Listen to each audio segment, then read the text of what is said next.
Abuse, rape, or trauma are things that happen to people who are victims at that very moment. Child or adult, there's nothing you could have done to prevent the atrocity. But when it's over, the healing must begin. It gets harder every day. You have inner beauty. You have inner worth and value. Framing your past as your past and leaving it there will help you to frame your future and lead you to the place where you belong, with a woman's soul restored. Here's Latonia Hendry.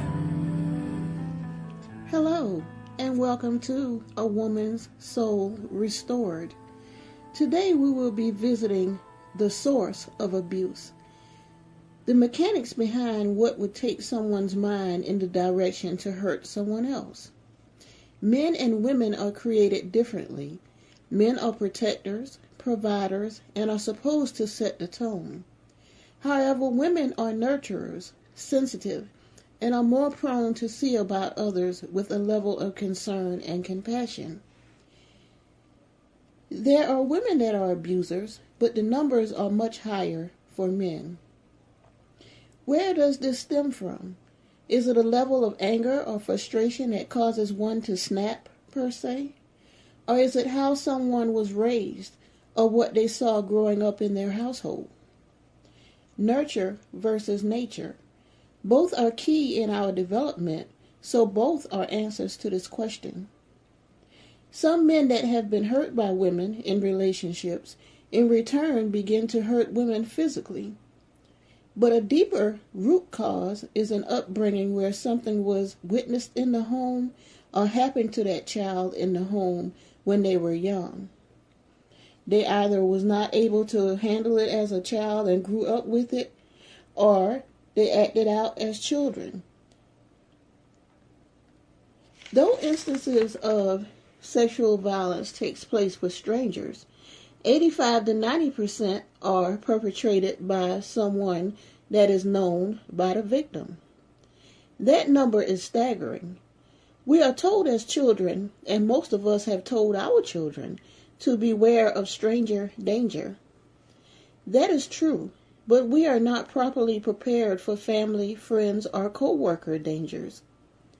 I can remember as a child having my grandmother and older relatives talk about a family member that was touchy-feely, and to keep the kids away from him, or do not leave us alone with him. They kept it hidden in the family and kept outsiders out the loop. That's just how they did things. When a male has an issue, his issue becomes your issue. If you are living with him or have any kind of closeness or relationship with him, it then affects you. If he is a nasty drunk, he will either be verbally or physically abusive with you, or possibly both. If he is a pedophile, your children are not safe along with him, even if they're his own children. If he has unresolved childhood issues surrounding abuse, then you would have unresolved adulthood issues trying to be with him. In nurturing, we try to fix, but in the process of fixing, we can get drawn in and become the object instead of the help. Because men are created as they are, we are more prone to succumb to their issues more than them being overcome or drawn into ours. There are many definitions for issue, but the one that fits what I am discussing today best is a concern or a problem. We can get caught up in the very problem we are trying to help someone else resolve. Issues of the Heart Male, When His Issues Become Your Issues, was the first book I wrote in 2015, which chronicled some of my troubled childhood until my mid-20s. Today I will be reading an excerpt, three excerpts from the book, to help give insight on the effect that childhood abuse or abuse that's witnessed by a child, or even if they don't have memories of that abuse, they are still affected in some type of way. The first excerpt comes from chapter 1, page 3, which is the first page of which starts telling the story in the book. It reads, Thomasina was a modest woman, a woman of faith, and she loved the Lord. Living in Estill made her appreciate the calmness, quietness, and unity that only the country could provide. She was preparing to make one of the hardest trips she would ever make anywhere. She had been to Savannah many times, but never in this capacity. No words could explain this emotion she had never felt before, the hurt she was feeling when her only child, her daughter, Lavinia, died as a result of long-term domestic abuse. Lavinia had 4 children. Lavinia Denise, named after her mother, age 17, Regina, 14, LaWanda, 12, and the baby, Tammy, which was only a mere 3 years old, all daughters. Years of Jameson, LaWanda's husband, physically abusing her, along with her being pregnant with twins, led to her demise. One of the twins was born and lived for only a few moments, but the other was mangled in her body and poisoned her system. As you may have guessed as I was reading that, Tammy, the 3-year-old, is me. I have told in previous episodes where I lost my mother at 3 years old at the hands of my father from domestic abuse. So this is my story from the beginning.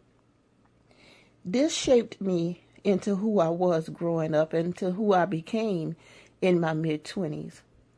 I held anger against my father when my grandmother told me the truth about what happened to my mother when I was probably around 8 or 9 years old. At that moment, I resented my father because I felt he took something from me very precious. I wasn't seeing him that much then because my grandmother took us to Estill right after the funeral, and he would visit every now and then, but by the time I got older, I rarely saw him. I resented the fact that he moved on with his life, had many other children, and was living like nothing ever happened. He was living like he didn't take anything from me and that I didn't even exist. Through the years, I have met many of my siblings, and many of their mothers experienced my father's issue. You see, he had a hand problem, which is what people used to say back in the day when a man would hit a woman, that he had a hand problem, which meant he was an abuser.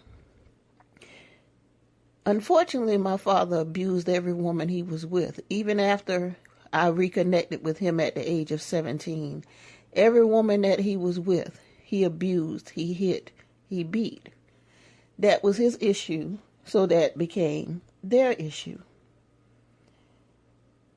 I had to learn to forgive my father for what he did. I lived so long with unforgiveness until it wasn't to the point that I realized that it was destroying me literally, that I made a decision that I had to forgive him and I had to let it go, because unforgiveness only hurts me. Before he passed away, we made amends with our relationship because it was always rocky. But he told me he was sorry for what he had done in his own way because he wasn't an emotional man. But he told me he was sorry. But the thing about abuse, especially with children, when children witness certain things, because I didn't witness what happened to my mother, but because of what happened to her, it affected me. But talking to my other brothers and sisters, they witnessed their mother getting abused by my father, and it affected them in many ways. So abuse does more than affect just the person that's being victimized. It affects everyone that surrounds them. This next excerpt comes when I was in high school. I was in the 7th grade, and an incident happened to me, and I'm going to begin reading it now. And it reads, when she came out of the restroom, the gym was quiet. She walked over to the doors to exit when someone came up behind her. She turned around quickly to see her cousin Tom. Tom and his side of the family were considered to be a little on the crazy side. He was what could be called big and country, burly looking. He was very tall, well over 6 feet, and always walked with a dazed look on his face. He didn't even go to school. He was much older and scary looking at times, but she was relieved to see him because she had never stayed at the gym that late and was happy to see someone. She was smiling and was getting ready to ask him what was he doing there when he grabbed her as hard as he could. She felt afraid because she did not know what was going on. She was getting ready to scream when he put his hand around her mouth. He told her if she screamed it would be the last sound she would ever make. He held her tightly. She did not know what he was going to do, but whatever it was, she knew it was not going to be good. He did not have a weapon or anything, but just his mere size intimidated her and made her believe she needed to do as he said. He held her so tightly it felt like he was going to break her into two pieces. It seemed like time was standing still during this encounter, and they were the only two people on earth. He had an awful odor that smelled like old packed-down socks or something real musky. She was sweating as well from being scared and nervous. She looked into his eyes and became terrified because she saw nothing in them. They were cold and blank. She began to try to speak and reason with him, but he slapped her across the face, reminding her of what he had already told her. Her face stung from the slap, and her waist was hurting from him holding her so tightly. He jammed her up between the side of the door and the water fountain. He had his knee between her legs, and she was moving around trying to get away. He looked at her with such coldness and told her if he had to talk to her about being quiet or not moving again, she would be sorry. She decided to go along with whatever he was trying to do because she felt he was serious. He had her pinned so tightly in that corner until she felt she needed to give up because he was so much stronger than her. She could barely move.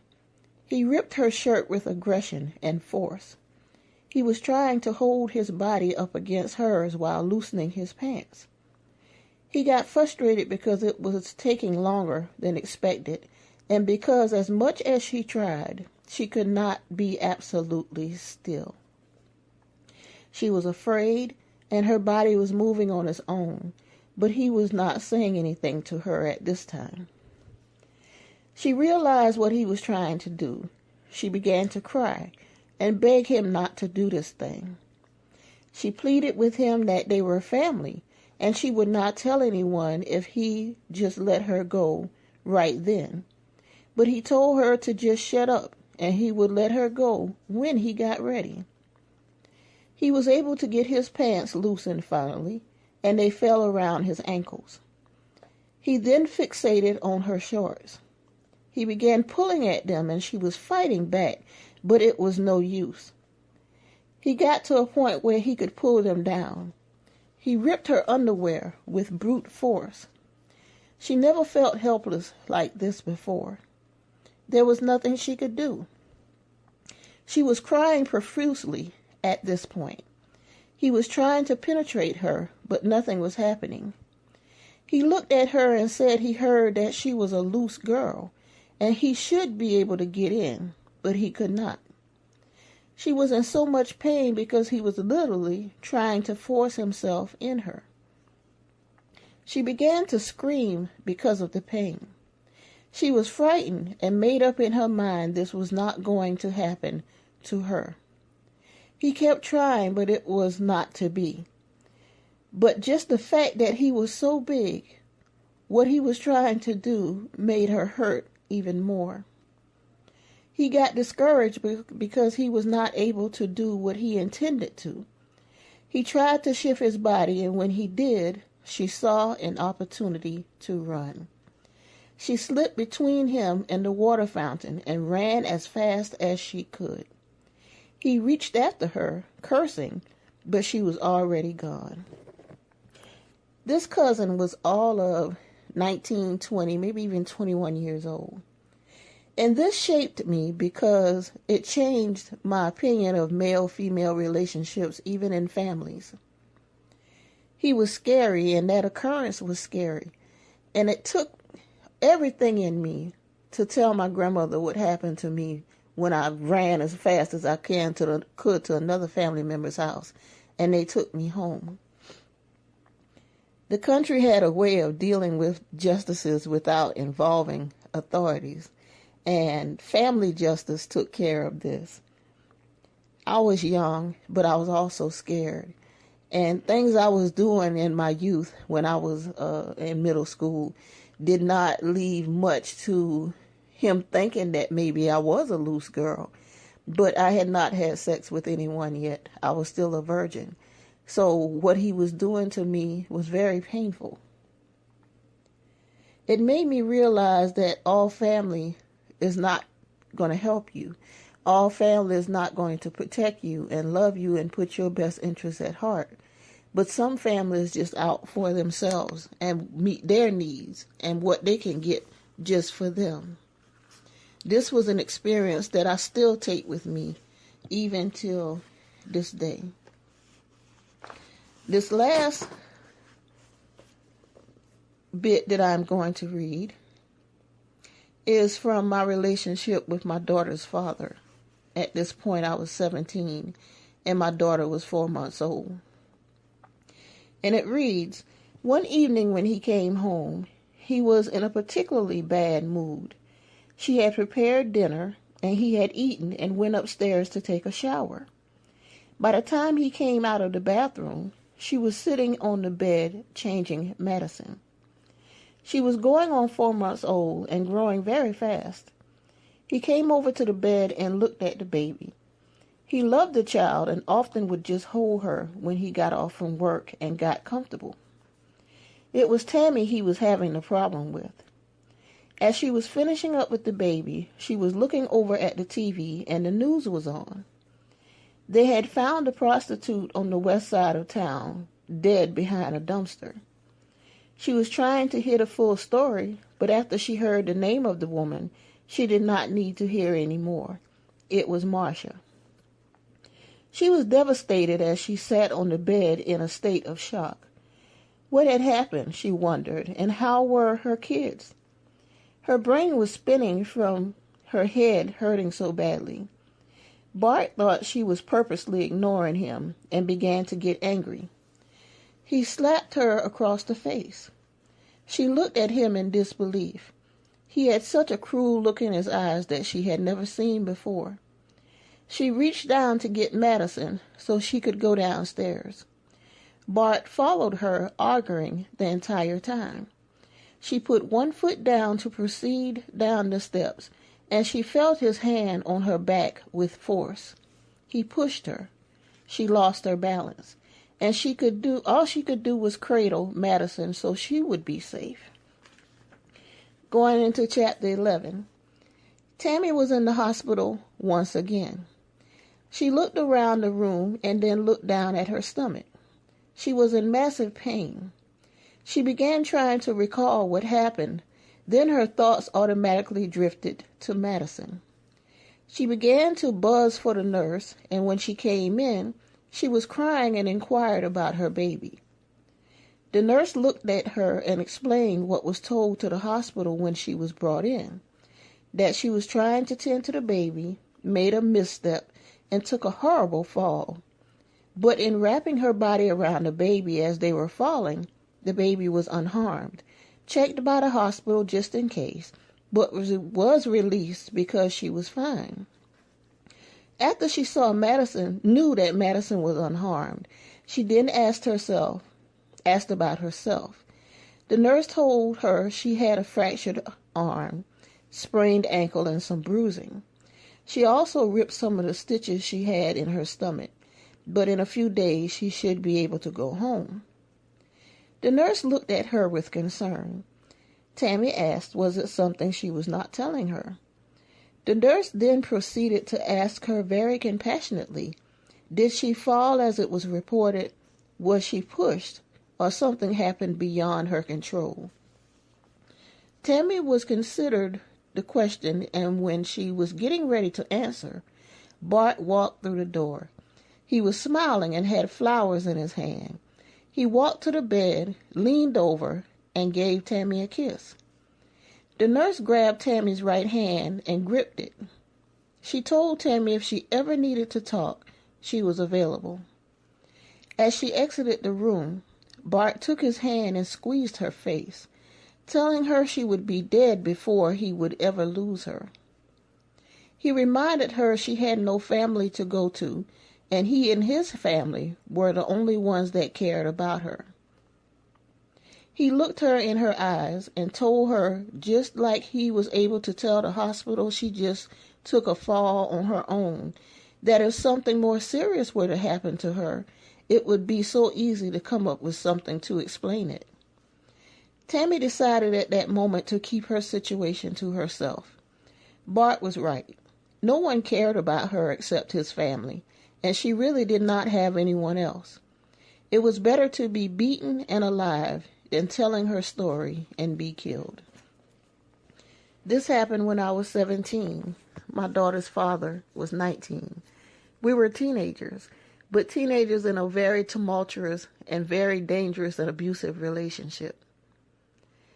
This affected my daughter because for years she stuttered very bad and had nerve problems until she was about 6 years old. She grew up hearing us arguing and fighting, but I thank God that she don't remember that now because it happened when she was so young. Her father's issue was that he experienced abuse when he was a young boy, and it never was dealt with.